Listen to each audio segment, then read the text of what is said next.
വിശദമായ വാർത്തകളിലേക്ക്. ഹൈക്കമാൻഡുമായുള്ള കോൺഗ്രസ് നേതാക്കളുടെ ചർച്ച പൂർത്തിയായി. ഘടകകക്ഷികളുമായി ഉടൻ സീറ്റ് ചർച്ചയെന്ന് VM സുധീരൻ പറഞ്ഞു. സ്ഥാനാർത്ഥി നിർണയത്തിൽ താഴെത്തട്ടിലുള്ളവരുടെ അഭിപ്രായം ആരായുമെന്നും സുധീരൻ കൂട്ടിച്ചേർത്തു. സുധീരന്റെ പ്രതികരണത്തിലേക്ക്. സ്ഥാനാർത്ഥികളെ സംബന്ധിച്ചുള്ള താഴെത്തട്ടിലുള്ള അഭിപ്രായങ്ങൾ കൂടി ആരായുന്നതിന് ചില ക്രമീകരണങ്ങൾ വരുത്താൻ തീരുമാനിച്ചിട്ടുണ്ട്.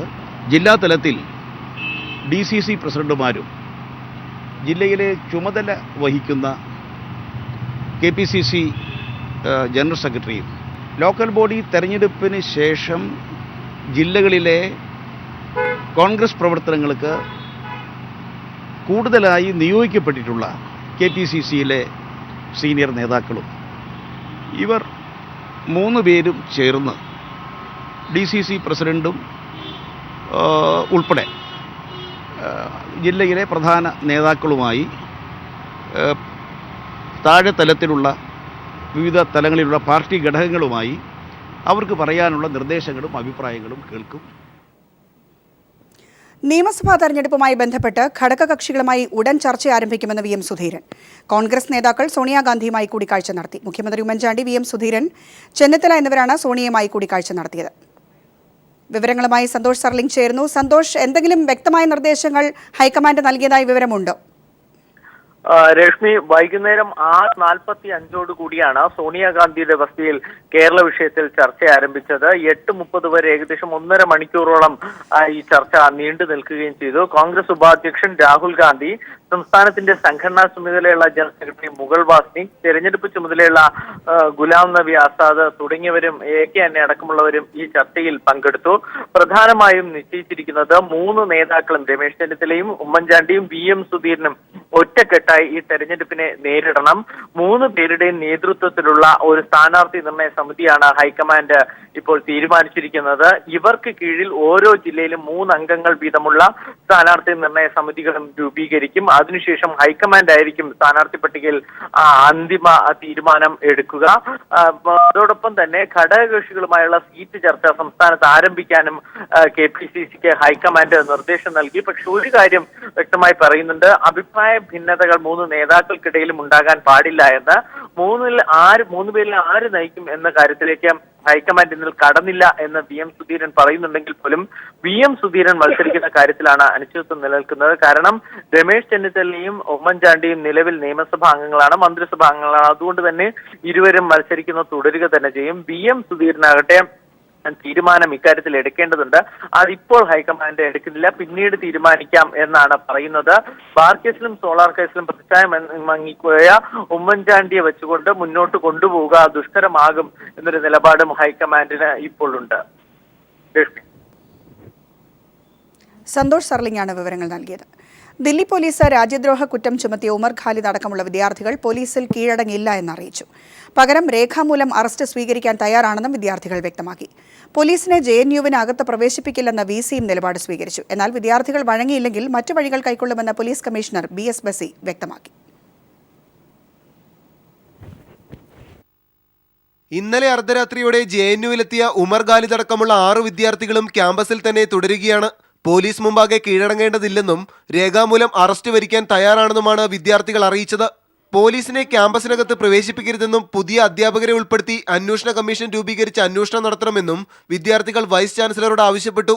വ്യാജ വീഡിയോകളിലാണ് രാജ്യദ്രോഹ കുറ്റം ചുമത്തിയിരിക്കുന്നതെന്ന് വ്യക്തമായ സാഹചര്യത്തിൽ വിദ്യാർത്ഥികൾക്കെതിരെ ചുമത്തിയിരിക്കുന്ന ക്രിമിനൽ ചാർജുകൾ ഒഴിവാക്കണമെന്ന് അധ്യാപകരും ആവശ്യപ്പെട്ടു. Not shouting slogans and on the basis of fake videos should not be should not be applied on students like this, and the university should take steps to get the charges dropped. അധ്യാപകരുടെ കടുത്ത സമ്മർദ്ദത്തിനൊടുവിൽ പോലീസിനെ ക്യാമ്പസിനകത്ത് പ്രവേശിപ്പിക്കില്ലെന്ന് VC Jagdish Kumar നിലപാടെടുത്തു.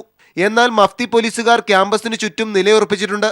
വിദ്യാർത്ഥികൾ കീഴടങ്ങാൻ തയ്യാറാകുന്നില്ലെങ്കിൽ arrest ചെയ്യാൻ അടുത്ത നടപടിക്രമങ്ങളിലേക്ക് കടക്കുമെന്ന് police commissioner BS ബസി വ്യക്തമാക്കി. കടുത്ത പ്രതിഷേധത്തിനിടയിലും വിദ്യാർത്ഥികളെ arrest ചെയ്യാനുള്ള സാധ്യതകൾ തേടാൻ കേന്ദ്ര ആഭ്യന്തര മന്ത്രാലയം ദില്ലി പോലീസിന് നിർദ്ദേശം നൽകിയിട്ടുണ്ടെന്നാണ് സൂചന. വ്യാജ തെളിവുകളിൽ നടപടി സ്വീകരിച്ച കേന്ദ്ര സർക്കാരിനും ദില്ലി പോലീസിനുമെതിരെ ഉറച്ച പ്രതിഷേധത്തിലൂടെ മറുപടി നൽകാനാകുമെന്ന പ്രതീക്ഷയിലാണ് JNU വിദ്യാർത്ഥികൾ. JNU ക്യാമ്പസിനകത്തു നിന്നും ക്യാമറാമാൻ രാജീവ് കണ്ണാടിക്കൊപ്പം Manu Shankar, news bureau, Delhi.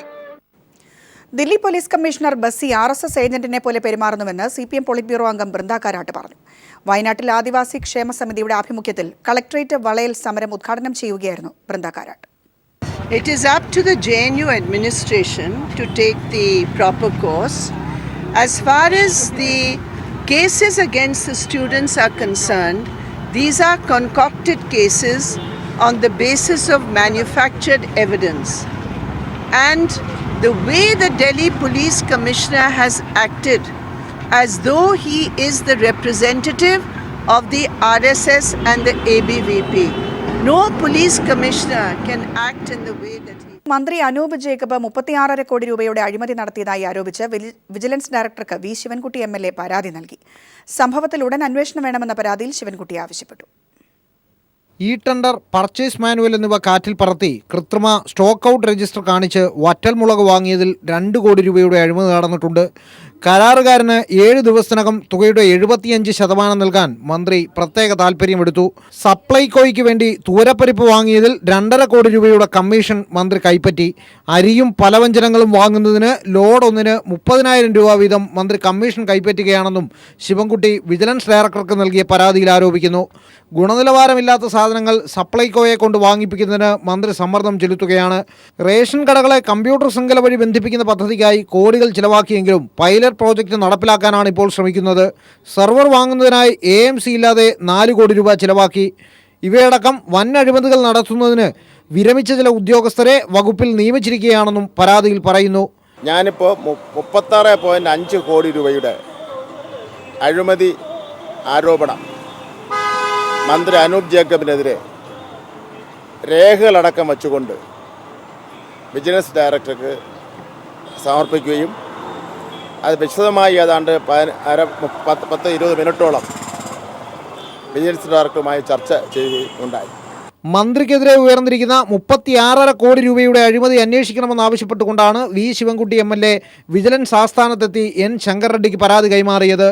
News bureau, Thiruvananthapuram. Kerala Congress Mani ഗ്രൂപ്പിൽ നിയമസഭാ സീറ്റിനെ ചൊല്ലി ആഭ്യന്തര കലഹം രൂക്ഷം. ചങ്ങനാശ്ശേരി സീറ്റിന് അവകാശവാദം ഉന്നയിച്ച് യൂത്ത് ഫ്രണ്ട് മുൻ സംസ്ഥാന അധ്യക്ഷൻ അഡ്വക്കേറ്റ് ജോബ് മൈക്കിൾ രംഗത്ത്. പാർട്ടി വൈസ് ചെയർമാനും സിറ്റിംഗ് MLAയുമായ CF തോമസ് മാറി നിൽക്കണമെന്നും ആവശ്യമുണ്ട്. 2011 നിയമസഭാ തെരഞ്ഞെടുപ്പിൽ കേരള കോൺഗ്രസ് എം നേതൃത്വത്തോട് ചങ്ങനാശ്ശേരി സീറ്റ് ആവശ്യപ്പെട്ടിരുന്നു. എന്നാൽ തൽക്കാലം തളിപ്പറമ്പിൽ മത്സരിക്കാനും അടുത്ത തവണ ചങ്ങനാശ്ശേരി സീറ്റ് നൽകാമെന്നും പാർട്ടി നേതൃത്വം അന്ന് നൽകിയ ഉറപ്പ് ഇക്കുറി പാലിക്കുമെന്നാണ് കരുതുന്നതെന്ന് യൂത്ത് ഫ്രണ്ട് മുൻ നേതാവ് ജോബ് മൈക്കിൾ പീപ്പിൾ TVയോട് പറഞ്ഞു. കഴിഞ്ഞ പ്രാവശ്യം തന്നെ ഞാനിവിടെ സ്ഥാനാർത്ഥിയായിട്ട് പാർട്ടിക്ക് സീറ്റ് ചോദിച്ച ആളാണ്. ആ ചോദിച്ച സമയത്ത് എന്നോട് പാർട്ടി പറഞ്ഞത് അടുത്ത പ്രാവശ്യം തീർച്ചയായും ഈ സീറ്റ് ജോബ് മൈക്കിൾ മത്സരിക്കാം എന്നുള്ള ഒരു കണ്ടീഷനിലാണ് ഞാൻ തളിപ്പറമ്പിന് പോയത്. ആ തീരുമാനം പാർട്ടി നടപ്പാക്കിക്കണം. പാർട്ടി ചെയർമാനും പാർട്ടി ലീഡർഷിപ്പും ഒക്കെ അതിനുവേണ്ടി നിലപാടെടുക്കുമെന്ന് തന്നെയാണ് എൻ്റെ വിശ്വാസം. പാർട്ടിയിൽ കാലഘട്ടത്തിന് അനുസൃതമായി മാറ്റമുണ്ടാകണം. വർഷങ്ങളായി മത്സരിച്ചവർ യുവാക്കൾക്കായി മാറിക്കൊടുക്കണം. 36 വർഷം അല്ലെങ്കിൽ ഒരു കാലഘട്ടത്തിൽ മത്സരിച്ച് അവരുടെയൊക്കെ പ്രായം മാറിക്കഴിയുമ്പോൾ പുതിയ ആളുകൾ വരണമല്ല. അങ്ങനെ ആ മാറ്റത്തിന് അനുസൃതമായിട്ടുള്ള ഒരു കാര്യം ചങ്ങനാശ്ശേരിയിൽ നടക്കും. പാർട്ടി വൈസ് ചെയർമാനും സിറ്റിംഗ് MLAയുമായ CF തോമസ് പാർട്ടി തീരുമാനത്തിന് അനുസൃതമായി മാറിക്കൊടുക്കുമോ എന്ന ചോദ്യത്തിന് ജോബിന്റെ മറുപടി ഇങ്ങനെ: പാർട്ടിയോട് കൂറും അചഞ്ചലമായ വിശ്വാസം കൂറും നിലനിർത്തുക എന്ന് പറഞ്ഞ ഒരു പാർട്ടി മെൻ്റെ കടമയാണ്. ആ പാർട്ടി മെൻ ആ കടമ നിർവഹിക്കുക എന്ന് പറഞ്ഞാൽ അതിൻ്റെ അർത്ഥം അത് മാറിക്കൊടുക്കത്തില്ല എന്നുള്ള തീരുമാനം അല്ല. അത് പാർട്ടി ആവശ്യപ്പെടുന്ന സമയത്ത് പാർട്ടിക്ക് അനുസൃതമായി ആ പാർട്ടിയെ സ്നേഹിക്കുന്ന, പാർട്ടിയോട് കൂറുപുലർത്തുന്ന ആള് അതിനുവേണ്ടി തയ്യാറെടുക്കും എന്ന് തന്നെയാണ് എൻ്റെ വിശ്വാസം. മുന്നണിയിലോ പാർട്ടിയിലോ സീറ്റ് ചർച്ചകൾ തുടങ്ങാനിരിക്കുന്ന സന്ദർഭത്തിൽ കേരള കോൺഗ്രസിന്റെ ഈറ്റില്ലമായ കോട്ടയത്തു നിന്നും സീറ്റിനായി ഉയർന്ന പരസ്യമായ അവകാശവാദം വരും ദിവസങ്ങളിൽ പാർട്ടിയെ പൊട്ടിത്തെറിയിലേക്ക് നയിക്കുമെന്നാണ് രാഷ്ട്രീയ നിരീക്ഷകരുടെ വിലയിരുത്തൽ. P. ജയരാജനെ വിദഗ്ധ ചികിത്സയ്ക്കായി തിരുവനന്തപുരം ശ്രീചിത്ര മെഡിക്കൽ കോളേജിലേക്ക് മാറ്റാൻ കണ്ണൂർ ജയിൽ സൂപ്രണ്ട് ഉത്തരവിട്ടു. സായുധ സേനയ്ക്കാണ് ഉത്തരവ് നൽകിയിരിക്കുന്നത്. P. ജയരാജനെ എപ്പോൾ മാറ്റണമെന്ന കാര്യത്തിൽ കോഴിക്കോട് മെഡിക്കൽ കോളേജ് ആശുപത്രി സൂപ്രണ്ട് തീരുമാനമെടുക്കും. ഏത് വാഹനത്തിൽ എങ്ങനെ കൊണ്ടുപോകണമെന്നും മെഡിക്കൽ കോളേജ് അധികൃതർ തീരുമാനിക്കും. മെഡിക്കൽ ബോർഡിന്റെ നിർദ്ദേശം വൈകിപ്പിച്ചതിൽ ദുരൂഹതയുണ്ടെന്ന് CPM ആരോപിച്ചു. Sreechitra, AIIMS, Jayadevan medical institute of Bangalore എന്നിവിടങ്ങളിൽ ഉയർന്ന നിലവാരത്തിലുള്ള ചികിത്സാ സംവിധാനങ്ങളുണ്ടെന്ന നിർദ്ദേശം ജയിൽ സൂപ്രണ്ട് അവഗണിച്ചതായും CPM ആരോപിച്ചു. ആറ്റുകാൽ ദേവിക്ക് പൊങ്കാല അർപ്പിക്കാനായി തലസ്ഥാന നഗരം ഒരുങ്ങിക്കഴിഞ്ഞു. പൊങ്കാലയ്ക്ക് മണിക്കൂറുകൾ മാത്രം ശേഷിക്കെ നഗരത്തിന്റെ വീഥികൾക്ക് ഇരുവശവും പൊങ്കാല അടുപ്പുകളാൽ നിറഞ്ഞു കഴിഞ്ഞു. പൊങ്കാലയെ ഹരിതമാക്കാനുള്ള അവസാനവട്ട മിനുക്കുപണികളിലാണ് ജില്ലാ ഭരണകൂടവും നഗരസഭയും.